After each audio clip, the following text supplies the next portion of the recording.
Hello everyone, and thank you for clicking on another one of my videos. I am Screen Scene Guru, and today I'll be discussing the new Little Caesars Fantastic Four pizza ad. I recently watched it, and I thought it was a blast. I actually saw it a few days ago, but I didn't have time to make a video, so now I'm making one today. I thought it was really interesting the way they did the advertising campaign for Goliath being introduced for the first time in Marvel Comics with the first family. So in this video, I will be discussing some comic reviews, so be sure to like the video, comment down below, subscribe if you haven't already. I've already made it to 70 subscribers, guys, so thank you very much. But going into this, we've got the Fantastic Four. This is Penguin Classic Omnibus, so show you the cover right here. Really awesome. I picked this up from my local Albertsons, or not Albertsons, sorry, Barnes & Noble. Barnes & Noble had this selling, so really cool collection, but I do want to flip through to the iconic 1961 first issue, to give you a reference for what I'm talking about. Fantastic Four. It's a really cool first cover, with Sue Storm being lifted into the air by the creature Goliath. That ad was recreated for the thumbnail, if you guys see it. So really interesting stuff there. I read the first issue of the comic because of that, because I thought it was so neat. I've also read a few more comics, but going into this first issue, I thought it was a great introduction to the world with Fantastic Four. It's 1960s. People don't know exactly what's going on. I can give you guys an example real quick from the book. For instance, when the Fantastic Four kind of shows their backstory, but first you get to see them using their powers. Kind of funny, to get through the city. A bit of a sign is called in the air, a Fantastic Four, and then of course that was by Reed Richards. Lets the other characters know there's something going on. Sue turns invisible and leaves the department store. That's very interesting. The Thing was shopping for clothes in a big trench coat. And then we see he crashes out of buildings and has to go through manhole covers. So that's very cool. We also get to see Johnny, Human Torch, blasting off out of a car, which kind of wonder why he didn't just step out of the car. He had to wreck it, but really cool. And then of course all of them meeting together in the Baxter building, but then you also get to see their backstory. Does a bit of a flashback, and you see them doing the experiment rocket, and Ben did warn them about the cosmic rays that did affect their DNA. So very interesting stuff there. Then they came back to Earth, and they began to realize that they had powers.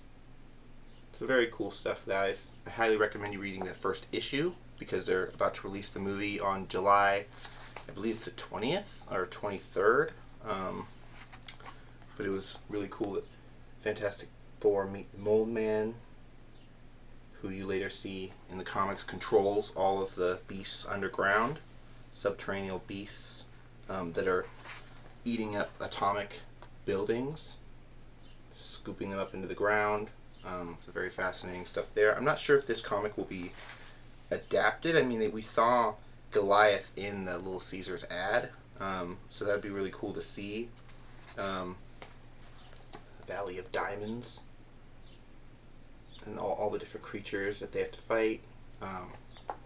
It's been rumored that Paul Walter Hauser might play the Mole Man, so that's very interesting. And we've also heard scoops recently.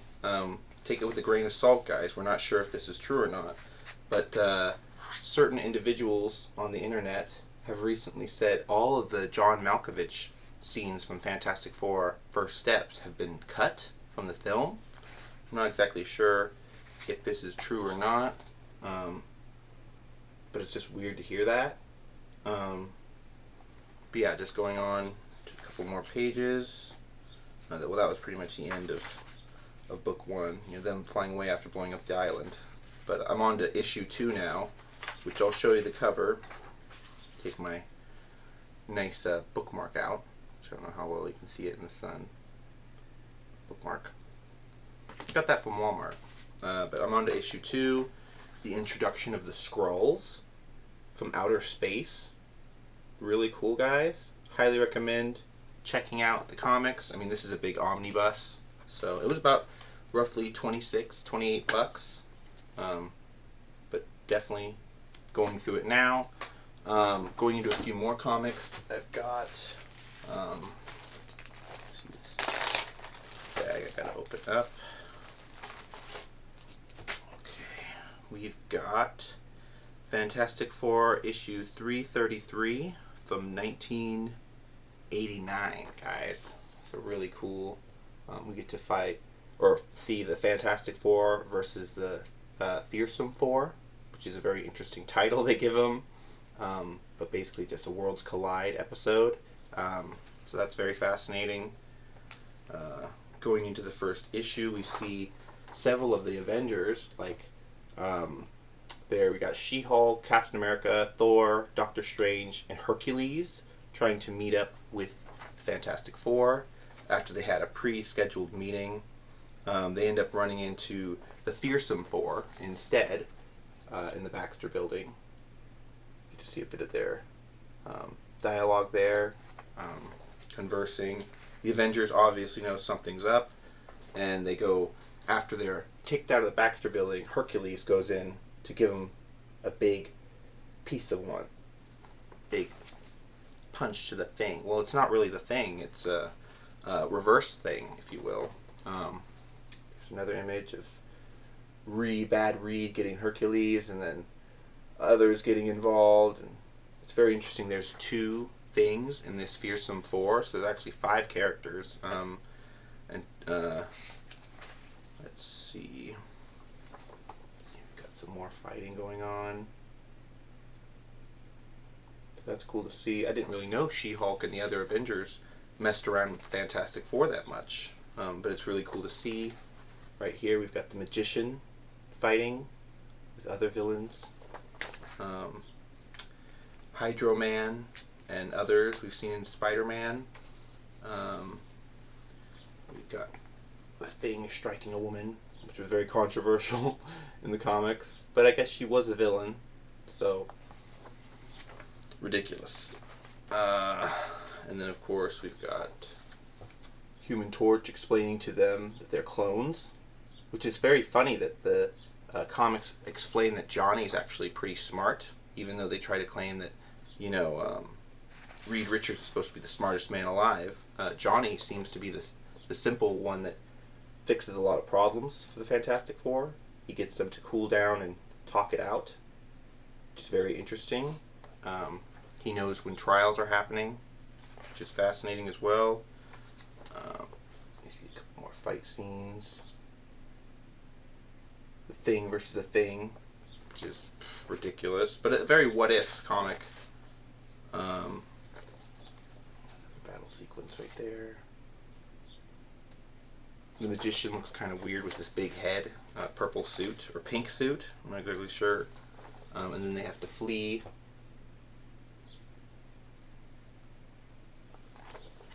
But yeah, pretty cool issue overall. We get to see the Watcher gets unfrozen out of his cocoon, his station, and they basically find out that the Watcher had cloned the Fearsome Four to watch their dreams become reality.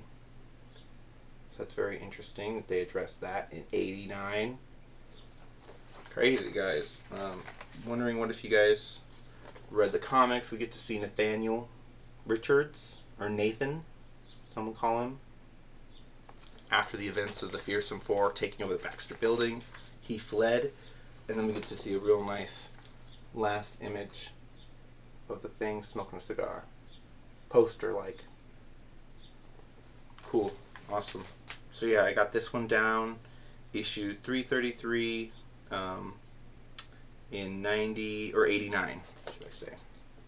Very interesting. And then also the very first issue from the omnibus, right? That very interesting pop-out reflective cover. And Galactus and Silver Surfer coming to destroy the Earth, obviously like the movie. Going on into, I got 2 more comics, guys, so bear with me here.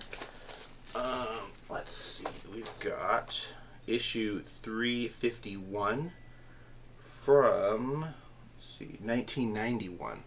So that's really cool. Trapped by the powers of Kerbik.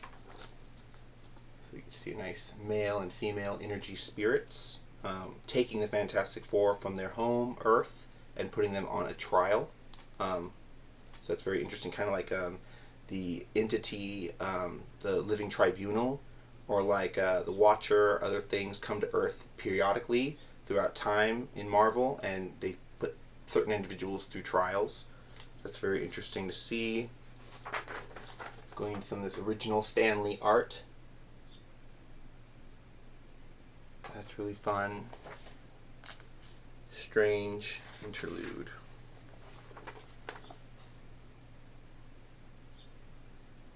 That's really cool too. We get to see the entities discussing why the multiverse has chosen the Fantastic Four as a family, as a group, to gain these powers. We get to see they make sort of a structure like the Doctor Strange spell in What If to drop the Fantastic Four into, where their environment, you know, it won't matter what they do. See the Thing first dropped off. He's encountered with a creature. Which, you know, of course, Ben doesn't like being put in situations where he has to face off against anything, really. And then we see Reed dropped off, questioning what happened, who's done this to us, you know. And then, of course, he is trapped in a trap very quickly, which is interesting. Then we go on to Johnny, which at first it seems like he is in a room where he can't activate his powers. There might be something in the atmosphere, or maybe something preventing him from using his powers, it seems. And then Sue Storm, also looking like she just arrived, and then questioning how to get through this maze, this labyrinth. Eventually these celestial beings come back and they question, you know, are these humans ready for the tasks of the multiverse? So that's very fascinating as well. We get to see the Thing figures out his problem first by realizing the creature was just a mother trying to nurture and protect its baby. And then, of course, Reed breaks out of his prison. Johnny is able to regain his powers and becomes the Human Torch again. So that's really cool.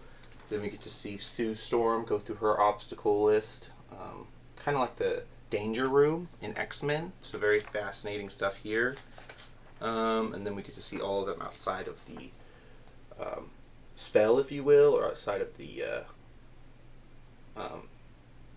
it's kind of like a perfect structure, if you will, perfect geometry, diamond-like, but also a pentagon shape, polyhedron maybe. I'm not sure exactly shapes, guys, but they're all questioning what's happening. They do make contact with beings, which is nice. It's always nice when the beings come down and talk to us. And then, of course, we get to see they basically say that they passed the trial, and they're impressed. They're more than impressed. They're sending them back to Earth without prior knowledge of what happened, which I thought that was interesting. Sending them back to Earth, and then they go on about their journey like a comic of What If. These celestial beings go on to another star system and are checking on other heroes or villains that the multiverse, I guess, have chosen to be. They're kind of like a judge and jury, if you will, of the universe, cosmos. So that's very fascinating. Issue number 351 from, let's see, 1991, guys. So I've got that one down. That's really cool. Highly recommend going out and picking up comics of any kind, any comic book character you guys like. Now on to our best comic, one of my favorite of the collection because it has Doom in it. Doom!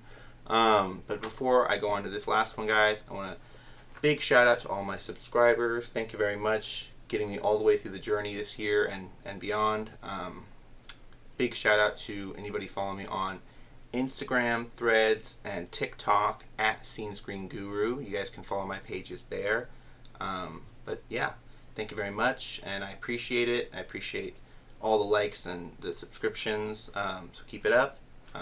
Going on to Fantastic Four issue 352 from 1991, so that's really fun. They're right after one another, 351 and then 352, right back to back. We've got, I'll show them both.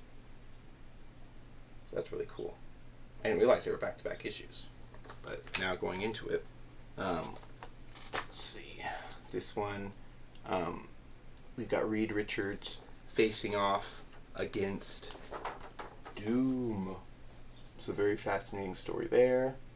And they are time traveling. They're using Doom's time dilation device, which is basically a watch, like an Apple Watch. We saw some of them used in the TVA from the Loki series, the time doors that open. That is Doom tech. So very fascinating stuff right here. Go into that.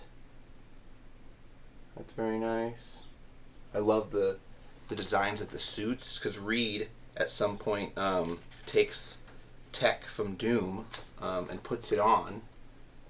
Yeah, he goes through one of these sliding time doors, which are a very painful thing to deal with, especially during Secret Wars and other events.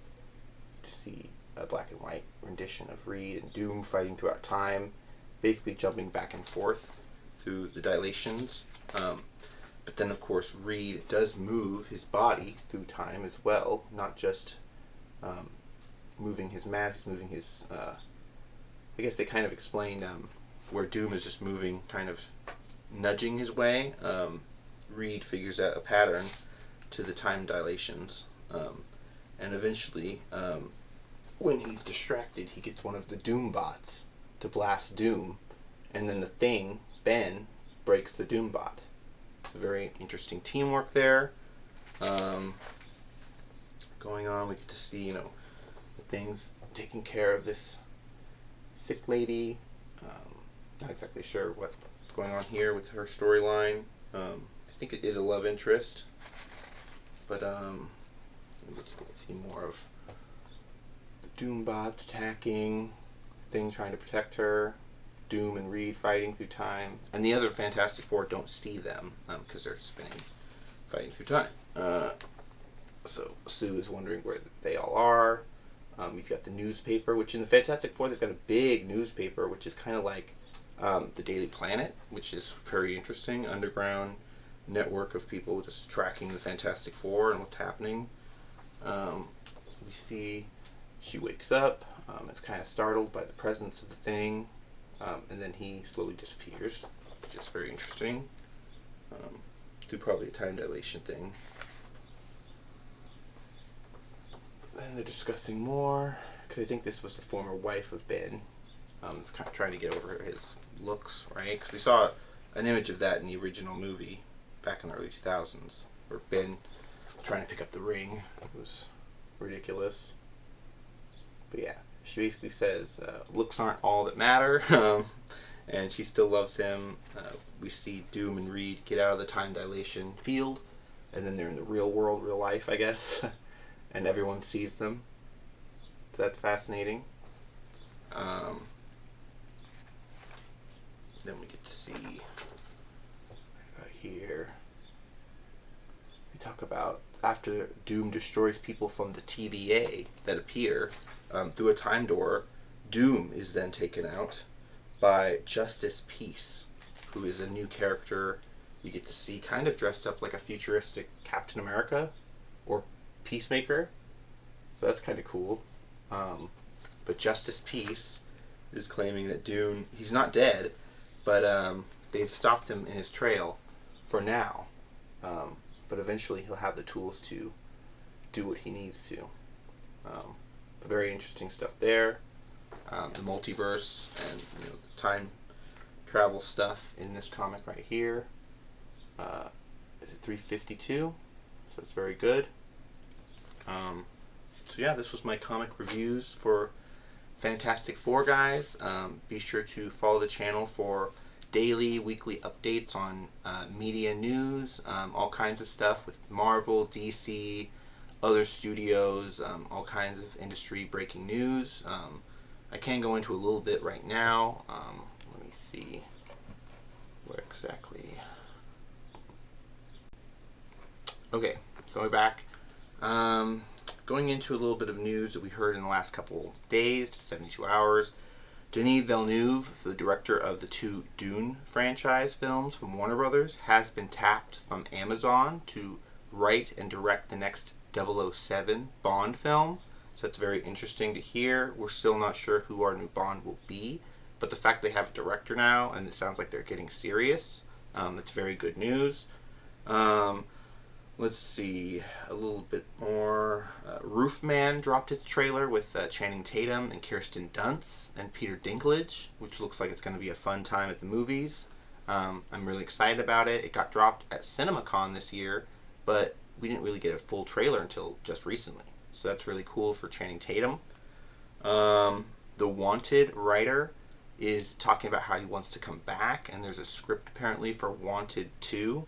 And that is a DC film, guys. A lot of people forget about, Angelina Jolie and I think it was John Malkovich or not John Malkovich, but let me see. I gotta pull up the cast real quick. Wanted cast. Oh, come on. Let's see what that pulls up. I know Angelina Jolie was attached.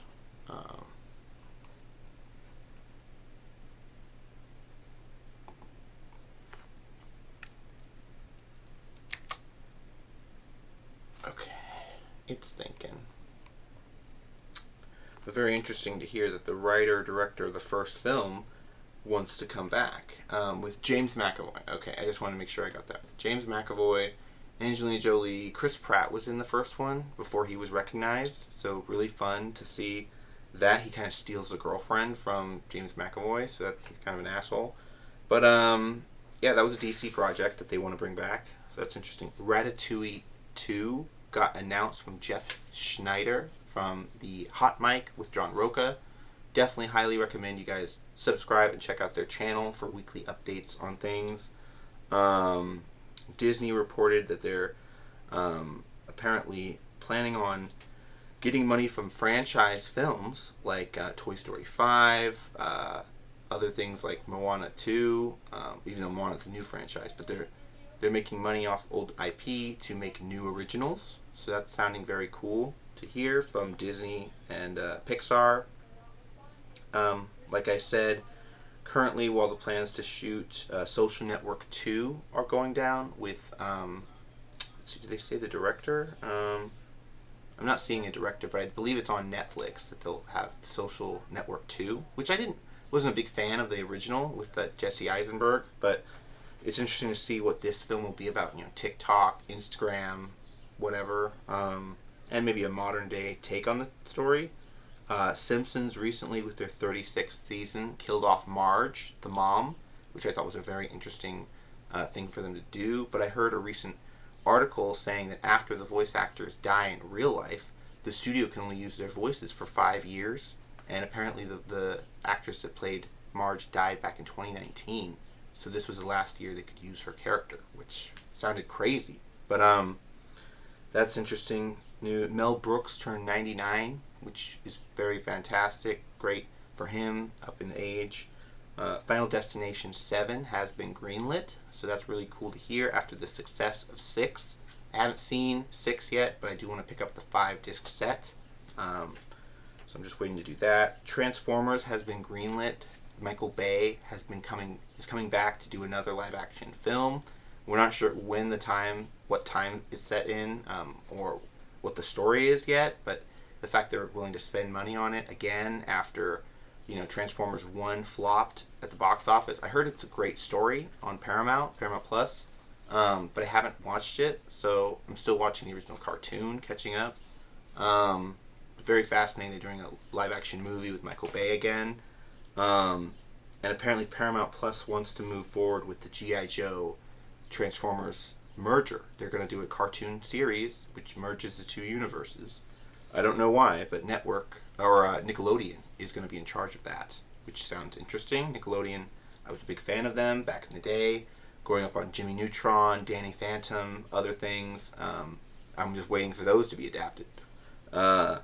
Lucasfilm announced that Mandalorian and Grogu may be turned into a trilogy, and that Rey is returning for multiple projects. So that is very interesting news to hear from Lucasfilm, given that, a lot of people are wondering when their next project is, what's happening with the universe, and all these questions are arising. When Kathleen Kennedy is going to end her role.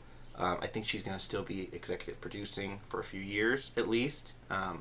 Not maybe creatively controlling, but just in the background, like Palpatine. But very interesting stuff, guys. Let me know what your thoughts are on all of it. Let your voices be heard in the comments. Like the video. Subscribe if you haven't already. But this is it for me today. Thank you for staying tuned, and catch me in another video. Bye-bye, and have a good one.